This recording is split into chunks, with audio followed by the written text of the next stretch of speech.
ભારતીય હવામાન વિભાગ આઈએમડી દ્વારા 18 જુલાઈ 2026ના રોજ જાહેર કરાયેલા તાજા બુલેટિન મુજબ આગામી 6 થી 7 દિવસ દરમિયાન ઉત્તર પશ્ચિમ ભારત, પૂર્વ ભારત અને ઉત્તર પૂર્વ ભારતના ઘણા વિસ્તારોમાં ચોમાસું ફરી સક્રિય રહેવાની શક્યતા છે.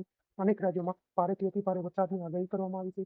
પશ્ચિમ કિનારા વિસ્તારો અને દક્ષિણ પેનલ સુધી ભારતમાં પણ સારો વરસાદ ચાલુ રહેવાની સંભાવના વ્યક્ત કરવામાં આવી છે. દેશમાં હાલની સ્થિતિ હવામાન પ્રણાલી વિશે જોઈએ તો આઈએમડી મુજબ પશ્ચિમ બંગાળ અને ઉત્તર ઝારખંડ ઉપર રહેલું લો પ્રેશર હવે નબળું પડ્યું છે, પરંતુ તેની સાથે જોડાયેલી ચક્રીવાત પરિભ્રમણ હજી પણ સક્રિય છે. એ ઉપરાંત દેશના વિવિધ ભાગોમાં અનેક ઉપર એર સાયક્લોનિક સર્ક્યુલેશન સક્રિય છે, જેમાં ઉત્તર હરિયાણા, ઉત્તર પ્રદેશ, ઉત્તર મધ્યપ્રદેશ, ઓડિશા, આસામ, કેરળ અને તમિલનાડુના નજીકના વિસ્તારોનો સમાવેશ થાય છે. માનસૂન ટ્રફ પણ સામાન્ય સ્થિતિની નજીક હોવાથી ભેજનું પ્રમાણ વધી રહ્યું છે, જેના કારણે વરસાદી પ્રવૃત્તિમાં વધારો જોવા મળશે. છેલ્લા 24 કલાક દરમિયાન દેશના અનેક રાજ્યોમાં ભારે વરસાદ નોંધાયો છે. છત્તીસગઢ છે, મેઘાલયમાં પણ અતિભારે વરસાદ નોંધાયો છે. પંજાબ, ઝારખંડ, પશ્ચિમ બંગાળ અને સિક્કિમમાં ખૂબ ભારે વરસાદ પડ્યો છે.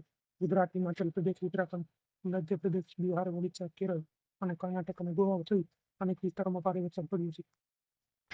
ઉત્તર પશ્ચિમ ભારતની આગાહી વિશે જોઈએ તો જમ્મુ કાશ્મીર, લદ્દાખ, હિમાચલ પ્રદેશ અને ઉત્તરાખંડમાં આગામી દિવસોમાં વ્યાપક વરસાદની શક્યતા છે. હિમાચલ પ્રદેશ અને ઉત્તરાખંડમાં 19 થી 24 જુલાઈ દરમિયાન ભારે વરસાદ પડી શકે છે.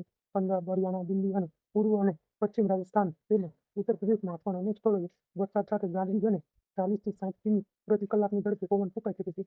મધ્ય ભારતની વાત કરીએ તો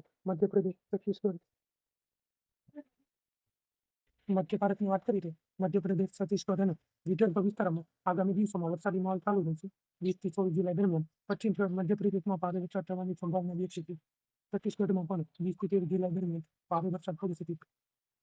પૂર્વ ભારતની વાત કરીએ તો બિહાર, ઝારખંડ, ઓડિશા, ગંગોઈ, પશ્ચિમ બંગાળ અને સબ હિમાલય પશ્ચિમ બંગાળ, સિક્કિમમાં વરસાદી પ્રવૃત્તિ વધી રહેવાની શક્યતા છે.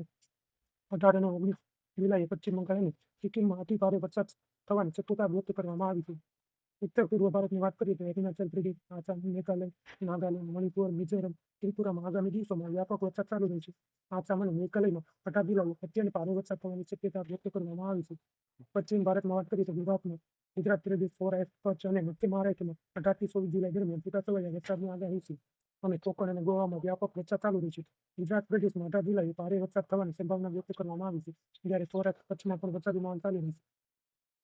દક્ષિણ ભારતની વાત કરીએ તો કેરળ, કર્ણાટક, તમિલનાડુ, આંધ્રપ્રદેશ અને તેલંગાણામાં આગામી સપ્તાહ દરમિયાન વરસાદ ચાલુ રહેશે. કેરળ અને કર્ણાટકના અનેક કેટલાક વિસ્તારોમાં ભારે વરસાદ થવાની શક્યતા છે. આઈએમડીએ અરબી સમુદ્ર અને બંગાળની ખાડીમાં અનેક વિસ્તારોમાં ઊંચા મોજા અને તેજ પવનો, ખાસ કરીને ગુજરાતના કિનારા, ઉત્તર મહારાષ્ટ્રના કિનારા, ઓમાન નજીક અરબી સમુદ્ર તથા બંગાળની ખાડીના કેટલાક વિસ્તારમાં 20 થી 30 જુલાઈ દરમિયાન સાવચેતી રાખવા સૂચના આપવામાં આવી છે. ગુજરાત માટે શું છે? ગુજરાતમાં આગામી દિવસોમાં રાજ્યભરમાં વરસાદી વાતાવરણ યથાવત રહેવાની શક્યતા છે. ઉત્તર ગુજરાતમાં છૂટાછવાયા વરસાદની શક્યતા છે. સૌરાષ્ટ્ર અને કચ્છમાં વરસાદી ઝાપટા પડી શકે છે. દક્ષિણ ગુજરાતમાં